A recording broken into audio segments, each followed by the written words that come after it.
Hey guys, you know, I may be using this microphone a little more often here. It does help with the wind noise if I want to keep the window down, you know. But I can't use it if I have to charge the GoPro. There's only one port. It's either charge it or use this microphone. So we'll see how it works out. I have been in a fantastic mood these last, well, several days. Having the new tires, new used tires, has just changed my entire outlook. So I won't be talking about tires again until the next time I start, you know, buying 2 brand new all-terrains at a time. By Christmas, I'll have all the 6 brand new ones on there, you know. So it's a pretty good, pretty good feeling to get here where I've gotten here by myself at my own pace, on my own, you know, be able to figure out this. I've figured out a couple other things that I'll share with you once I get parked here. I'm officially on the road though, moving. I've been in really good spirits lately. My whole attitude just has almost changed. It's really weird. It's not really weird, it's what I like to do. It's taken some time and some work, and I'm like slowly fixing these little things here and there. So, alright, I'll report back here in a couple minutes, show you a few things inside the RV.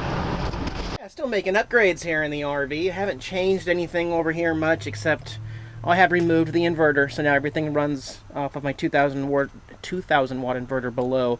Everything's still in the same position up here. I played some Nintendo 64 last night after putting together my official Nintendo 64 game case up here. It may not be the most efficient way to do it, but for me, it really keeps my games looking good. Presentation means a lot on the road.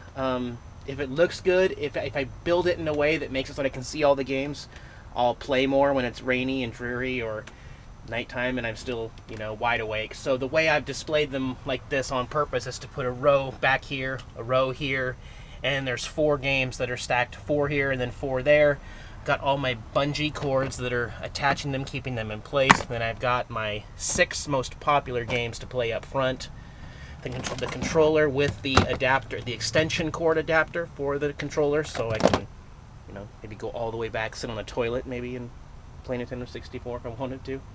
I would have to move the TV here, but yeah, like the display case, it works really well for me. Otherwise I wasn't using that space for anything, because this lip, anything you put in here, it's still going to come out if it goes over this lip. So I think it was a really good idea for that a little bit. This is the old shower nozzle that leaked here, and leaked underneath the sink. Probably the original shower head from my shower that's always been in there. And I thought it was time for an upgrade, so I upgraded it. Alright, so I'll show you my system in here, what I did in the shower, then I'll explain it a little bit. I spent $20 on the actual shower head itself, which has 7 positions, 7 different positioned ways to let the water come out, and it came with a new hose, so I got to attach that all the way down in the bottom just like before.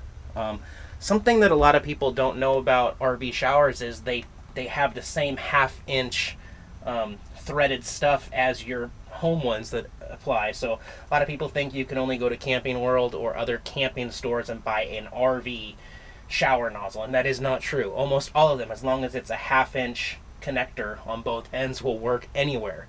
This one is like, it's fake stainless steel. It's all plastic, so that means it's really light. That's awesome for me. That's what I was looking for, was the lightest, cheapest looking thing. Also one that had the same diameter that fits in the old holder here, so that I don't have to drill new mounts in here anywhere. Some of the other stuff I was looking at was low flow, so this is a low flow nozzle for saving water. And the only other weird modification I had to make is, for whatever reason, a lot of these house ones do not have a stop for the water.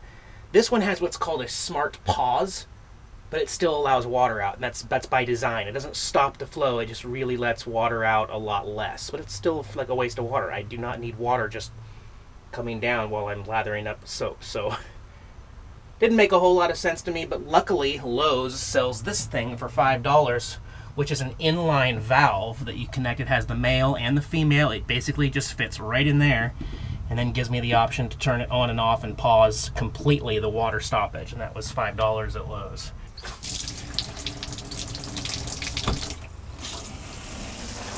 go. There's my water flow. I love it. Tried it out this morning already and it works great.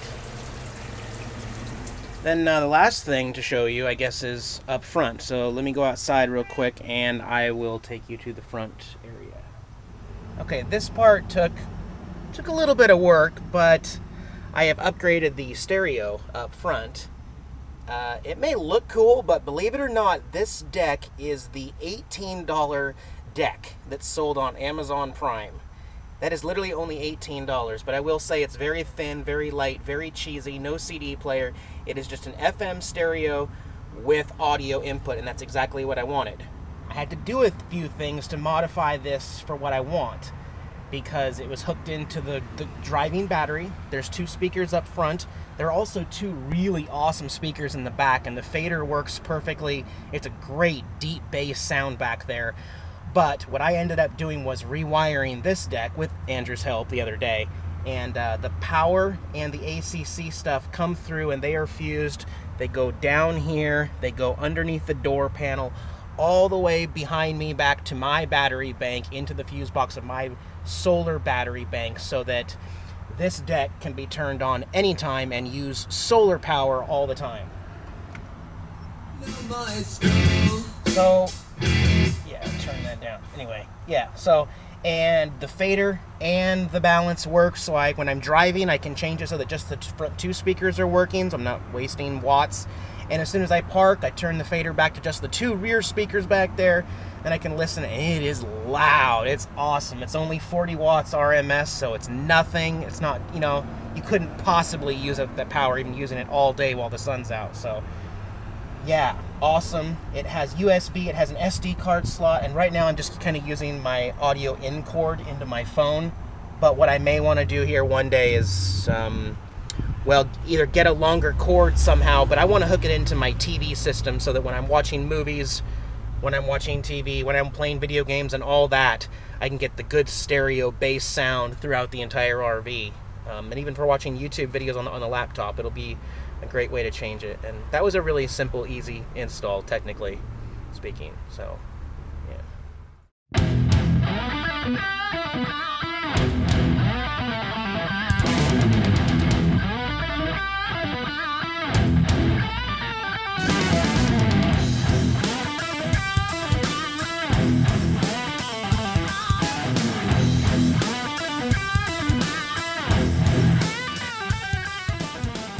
Hey guys, Jack's here, along with his human servant Eric. Thanks for watching our RV channel. If you liked the video, give me a thumbs up below. Don't forget to watch all of our other videos. We got some great material out there. Subscribe to our channel so you can get the latest updates here on the road. Can you say hi? Talk to you guys later.